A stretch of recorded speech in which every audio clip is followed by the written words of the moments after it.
हाम्रो देश नेपाल विभिन्न जात जातिको साझा फुलबारी हो। यही साझा फुलबारीमा फुलेको एउटा फूल राई जाति पनि हो। नेपालको पूर्वी पहाडी क्षेत्रमा बसोबास गर्ने राई जातिको प्रमुख नाच हो चण्डी अथवा साकेला। विशेष गरेर वैशाखी पूर्णिमा उभौली र मंसिरे पूर्णिमा उधौली गरी यो नाच वर्षमा 2 पटक नाच्ने गरिन्छ। वैशाखी पूर्णिमालाई बाली नाली लगाउने समय भनी उभौली भन्ने चलन छ भने मंसिरे पूर्णिमालाई त्यही लगाएको अन्न बाली थन्काउने समय भनी उभौली भन्ने चलन रही आएको पाइन्छ। यो नाच नाच्न अगाडि आफ्नो जातिको धामी बिजुवाले घर देवता 3 ढुङ्गा चुलालाई पूजा गरी तथा कुनै देवी देवताको थानलाई पूजा गरेपछि मात्र यो नाचको सुरुवात गर्ने गरिन्छ। यो नृत्य गर्दा सिलोमी, फलामखोर र कोमी चौरीको पुच्छर बोकी सिल्ली मपा पुरुष र सिल्लीमा महिलाले नाचको प्रतिनिधित्व गर्दछन् भने पछि अरू नृत्यकारहरू ढोल झ्याम्टा बोकी सामूहिक रूपमा विभिन्न सिल्लीहरू गर्दै यो नाच नाच्ने गरिन्छ। प्रस्तुत छ रमाइलो चण्डी साकेला नृत्य।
सैला हो सैला एनी लै हो बनी लै एनी लै हो बनी लै अथवा आँसु नाचता ढोलेहरू आउयता सय ढोल सय ढोल सय सिधै पुगा दिन्छु म किरातीको मन्टुमा सय ढोल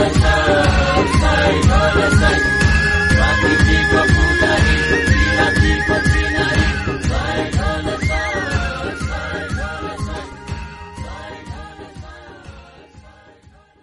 मङ्सिर पूर्णिमालाई त्यही हाम्रो आदरणीय माननीय पूजनीय ढोगनी होस गुरु स्वागत छ हाम्रो ब्लगमा पाइन्छ। नाच्न अगाडि आफ्नो जातिको धामी बिजुवाले घर नाच वर्षमा 2 पटक नाच्ने गरिन्छ। वैशाखी पूर्णिमालाई बाली नाली लगाउने हामी भ्लगमा हाल्छौँ, राष्ट्रको च्यानलमा हाल्छौँ हामी होइन।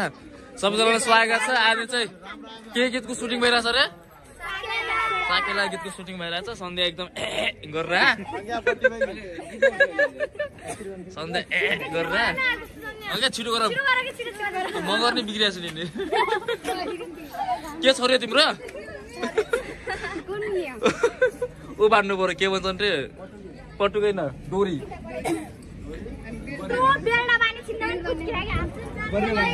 बर्रे बर्रे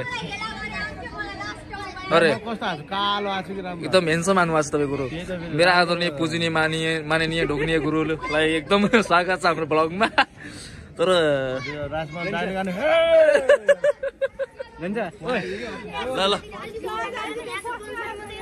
ल ल ल लास्ट